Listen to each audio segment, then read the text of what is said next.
Well, mateys, we be here with the Part 2 review for Treasure Island. Part 2 would be The Sea Cook. And at the end of Part 1, poor Jimbo and his mother had lost the Admiral Benbow to pirates who burned the place down and had found a treasure map and had decided to go sit out for it. The squire was off to go and retrieve a ship for them.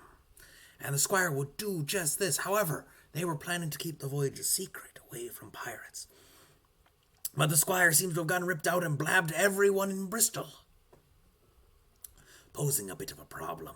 Luckily, he's found Long John Silver, who's this sea cook who helped him find a first-rate crew. Or so he says.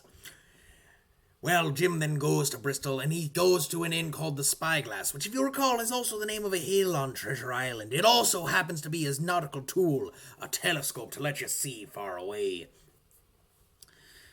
Much like you might do with a paper towel roll after you've used up all the paper towels. And when Jim goes to the Spyglass to meet this Long John Silver, he finds he be a seafaring man with one leg. He also finds Black Dog sitting there drinking with the likes of Tom Morgan, and well, Black Dog be chased off. And Jim is then led to trust Long John Silver. That may not be the case. The ship goes to sea, and it's discovered that the squire is very loosey-goosey when it comes to his crew, giving away all sorts of things. Mr. Arrow, the first mate, turns out to be drunk all the time on there. The captain doesn't like the squire and tried to get himself fired, because he doesn't like treasure cruises, and he doesn't like that other people were told of it, and he wasn't. He views this whole voyage as a disaster, and the squire doesn't like the captain. And the doctor is the voice of reason between the two of them. That said, why is there such a glare on my camera?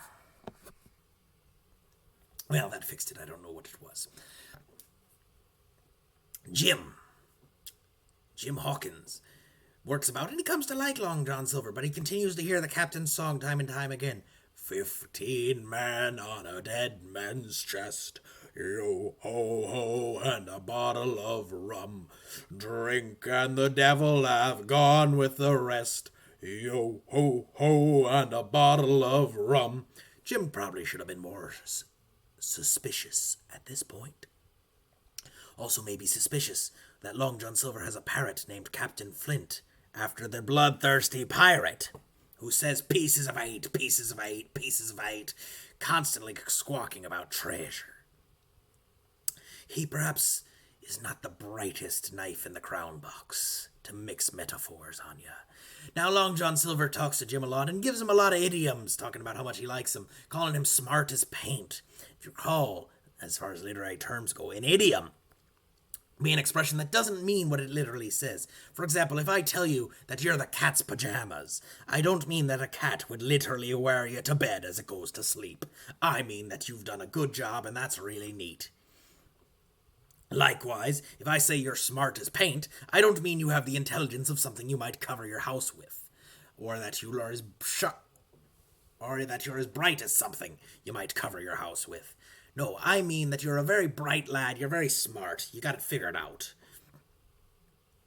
However, Jim, when he's going to get one of these apples that the squire's been handing out, after Mr. Arrow has fallen overboard and is gone, he's trapped in the apple barrel as he has a conversation between Israel Hands, Abraham Gray, and Long John Silver, in which they discuss a mutiny and a plan to kill everyone, and that Long John looks forward to wringing the squire's neck himself.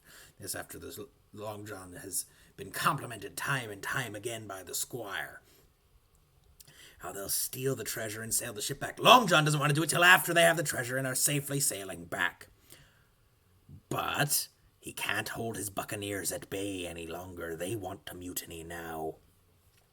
And Jim lets the captain and the squire and the doctor know this as they see Treasure Island on the horizon, and they realize how dire their situation is, as they're outnumbered 19-6. And that is the end of Part 2, 6th grade. And I will see you in the next one as we continue reviewing for your Treasure Island test on Friday.